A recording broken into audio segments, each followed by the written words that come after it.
Picture the last time you fell down a massive research rabbit hole. I mean, you start with a single simple question. Just one quick search. Right. And then an hour later, you have like 50 browser tabs open across your screen. You're cross-referencing a dense PDF on one monitor, scrolling a wiki page on another, and trying to hold 3 conflicting dates in your head. Oh, it is completely exhausting. It really is. Managing your own working memory in those moments just drains you. The act of organizing the information starts to take more mental energy than actually understanding the topic you were trying to learn about. Which defeats the whole purpose of the research. Absolutely. So we are looking at a technical paper today that explores how engineers solve the specific cognitive overload for artificial intelligence. We're unpacking Harness-1. It's a 20 billion parameter AI search agent trained inside what they call a stateful search harness. Yeah, a really fascinating architecture. The mission of this deep dive is to explore how separating the thinking of search from the bookkeeping of search makes an AI significantly smarter at finding needles in massive haystacks of data. Okay, let's unpack this. So, to understand the solution, we first need to look at how standard artificial intelligence handles complex search tasks right now. Typically, an AI operates over a growing append-only transcript. Meaning it just keeps adding to the bottom of the page. It's spot on. As the agent issues queries and reads documents, the text just piles up in its context window. So the model is forced to learn 2 entirely different behaviors at the very same time. That sounds like a recipe for failure. What are the 2 behaviors? Well, first it has to learn semantic search behavior. That means deciding what query to run next, or evaluating if a paragraph is actually relevant to the user's prompt. Right, the actual thinking part. Yes, but second, it must learn routine state management. It has to constantly reconstruct its own bookkeeping from that massive raw text stream. It needs to remember which claims have been checked, which constraints are still open, and which pieces of evidence were useful versus, just noise. That feels like trying to cook a complex 5-course meal while keeping all the recipes, the ingredient lists, and the oven timers purely in your short-term memory without writing a single thing down. That is a great way to put it. The mental bandwidth required just to maintain the state of the kitchen leaves you with 0 capacity to focus on the flavors. But let me push back a bit here. Sure. Language models are getting much larger. I mean, their context windows are expanding into the hundreds of thousands of tokens. Why is this bookkeeping still a bottleneck? It seems like they should have plenty of room to just read the whole transcript. Well, having space to store text is not the same thing as having a structured understanding of that text. I mean, imagine walking into a massive warehouse. Okay. The square footage is enormous, but all the boxes are just thrown onto the floor at random. Finding a specific item is still a nightmare, regardless of the room size. Oh, I see. So it's about organization, not just in capacity. Right. As those raw transcripts grow, the useful structure within them becomes incredibly diffuse. The paper points out that relying on raw text accumulation leads to poor conditioning during training. Let's unpack what poor conditioning means for the AI in practical terms. So during training, the AI gets rewarded or penalized based on its actions. If a search query is particularly difficult, early training rollouts might return completely empty sets. Like it searches for a specific date and finds nothing at all. Yes. The AI searches, finds nothing, and the system gives it a negative reward. But because the transcript is just a massive wall of text, the negative reward is a blunt instrument. It doesn't tell the model what went wrong. That's the issue. It doesn't reveal whether the failure came from a bad initial search query, or maybe forgetting a crucial piece of evidence halfway through, failing to verify a fact, or just poor curation at the end. The AI gets an S on the test, but the teacher refuses to tell it which questions it got wrong. It has no idea how to fix its behavior. That is the core problem. So the researchers realized this and introduced the principle of stateful cognitive offloading. Stateful cognitive offloading. Right. The central argument is that an AI policy should only make semantic decisions. It should decide what the text means. Meanwhile, the environment, the harness wrapped around the model, maintains the recoverable state. It handles the filing system. So we're moving from a model that has to do everything into a structured 2-tier system. The solution they built for Harness-1 is a highly structured working memory. Yes, that's the literal name of the module, working memory. And the prompt-facing tier contains the compact state that the model can see at all times. Think of it as a clean, organized dashboard. A dashboard is a perfect analogy. While the outer tier stores the heavy, full-text documents. The main mechanism on that dashboard is the curated set. The which the harness strictly caps at 30 documents. Only 30. Right. So the AI isn't dumping text into a void anymore. It's actively managing a limited workspace using importance tags. When it adds a document, it must label it as very high, fair, or low importance. And if it hits the cap, If the AI hits the 30-document cap, the harness mechanically evicts the lowest importance documents first. what's fascinating here is how the harness initializes that curated set. They use a feature called auto-seeding. Auto-seeding. Yeah. When the AI executes its very first successful search, the harness automatically populates the top 8 documents from that search into the curated set, and it tags them all with a fair importance level. Wait, if the harness is grabbing the top 8 documents and putting them in the final answer folder automatically, isn't it doing the work for the AI? It sounds like giving a student the answer key before they even take the test. It totally sounds like a cheat code at first glance, but auto-seeding doesn't decide actual relevance for the model. It serves a very specific training purpose. Which is? It changes the learning state from construction from scratch to refinement. Without auto-seeding, early training rollouts often terminate with a completely blank output. Because it doesn't know where to begin. Right. The AI receives a massive negative penalty, but has no baseline to learn from. It is just failing in the dark. Because starting from a blank page is the hardest part of any research project. If you have nothing, you don't know what a good document even looks like. By providing a tentative set of 8 documents, the AI must immediately begin evaluating. It learns to promote the strong documents to high or very high importance and remove the weak ones. That makes total sense. The policy is learning the discipline of curation right out of the gate, rather than struggling for 1,000 training cycles just to get the first document on the board. Okay, so we have a dashboard, we have a 30-document cap, and we have importance tags. But even with only 30 documents, finding the connections between them is really tough. Oh, absolutely. If I have 30 tabs open, I still have to read through them to figure out how tab 3 relates to tab 29. How does Harness-1 handle that relationship mapping? That brings us to the evidence graph. Instead of making the AI reread thousands of words to figure out how documents relate, the harness runs lightweight extractors over the incoming text. What are they extracting? Specifically? These extractors pull out entities, 4-digit years, and dates. By isolating these anchors, the harness can immediately spot overlaps across different documents. So it's basically building a sort of detective string board automatically in the background. Yes, the graph categorizes everything clearly and renders a highly condensed map directly onto the AI's dashboard. It highlights bridge documents, showing the AI where multiple entities intersect. That's incredibly useful. It also flags singletons, which are entities that only appear once across the entire workspace. The AI sees explicit structural links without rereading the text. It can look at the graph and instantly know the layout of the information. The paper also mentions something called sentence-level BM25 compression. That sounds like intense jargon. What is the harness actually doing to the text here? BM25 is essentially a hyper-efficient highlighter algorithm. When the AI runs a broad search, the harness doesn't return massive blocks of text. BM25 instantly scores the sentences based on keyword relevance. So it filters out the fluff. Right. The harness only renders the top 4 sentences per chunk into the prompt. Furthermore, it implements a 2-level deduplication process. It filters out near duplicates based on content fingerprints. If 3 different news articles report the very same quote, the AI only has to read it once. The dashboard remains clean, actionable, and focused purely on the search state. And the underlying full text is never lost. It is always kept in the outer memory tier.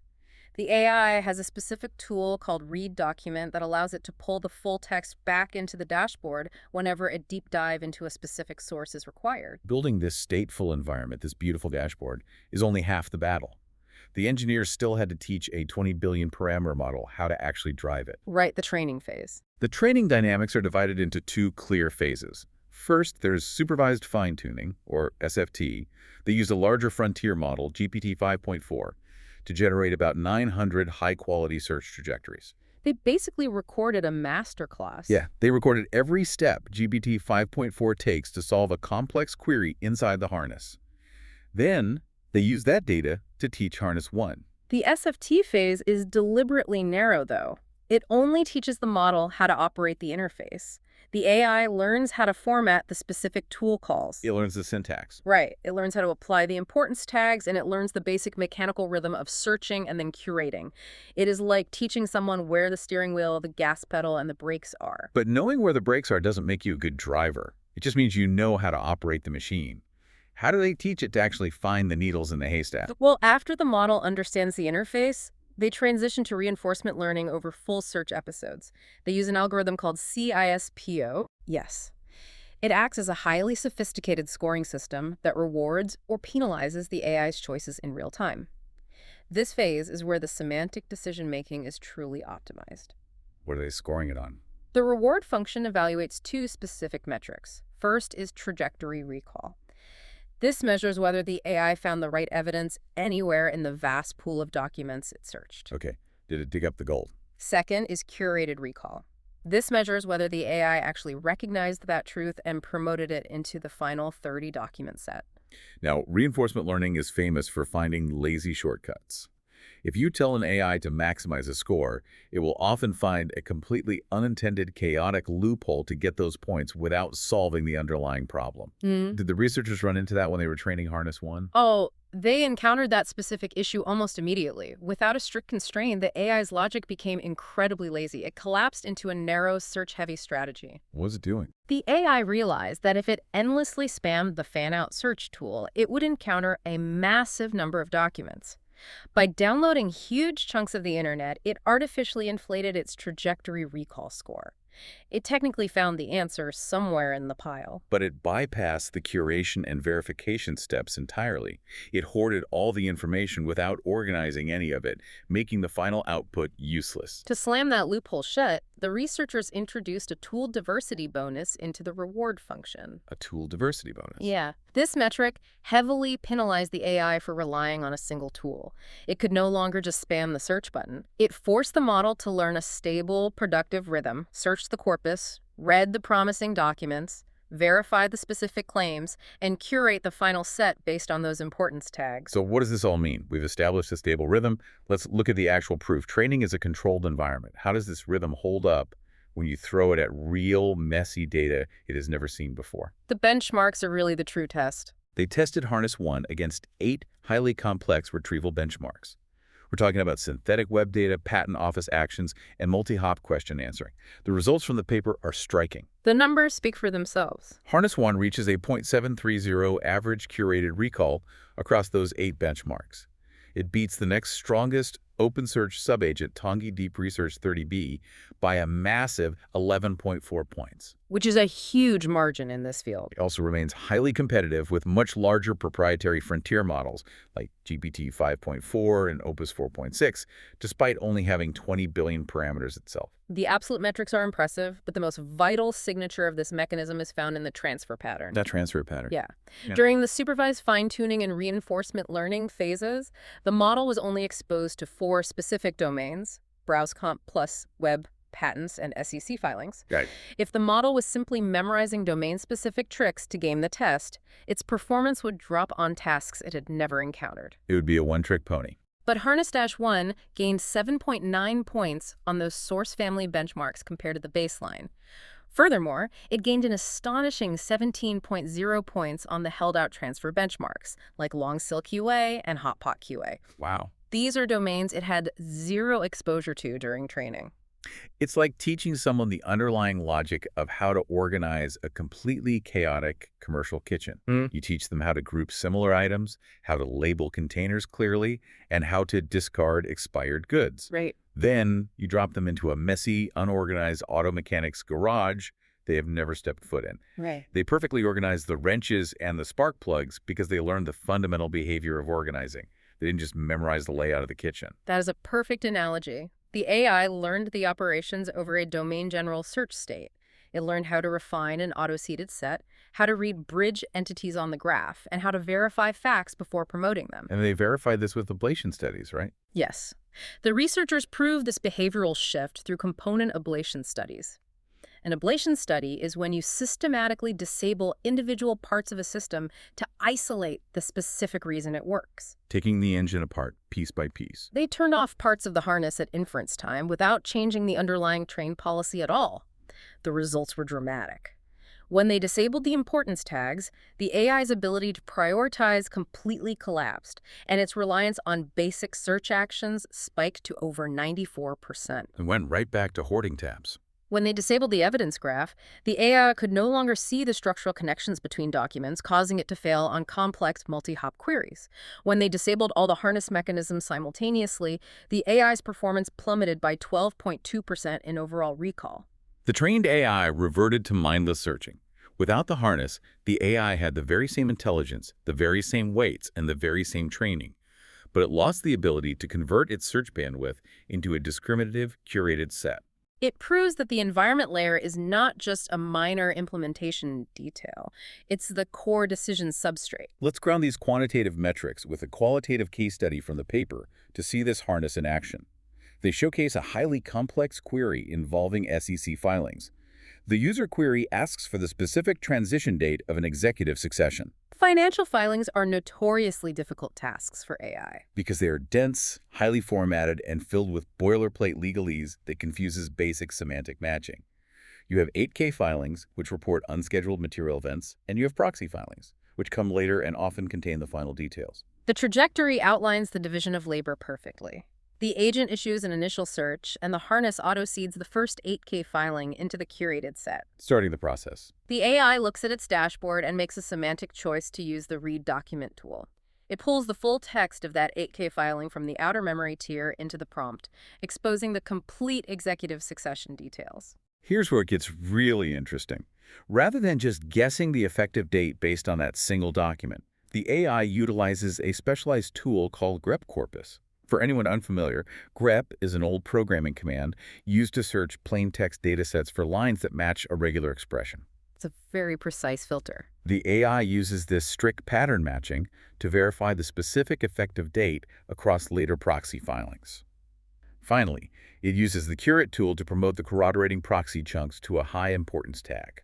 This completely mirrors human deep research. We do not just read one article and stop. We find a primary source, identify a specific claim or date, and then we actively search for that explicit detail in other independent sources to lock down the facts before adding it to our final report.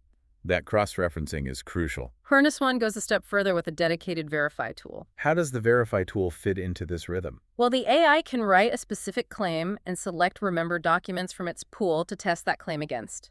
The harness independently checks the support against the full text. Oh, so the harness does the heavy lifting there too. Yes. It records a yes or no judgment, along with a rationale, in a verification cache.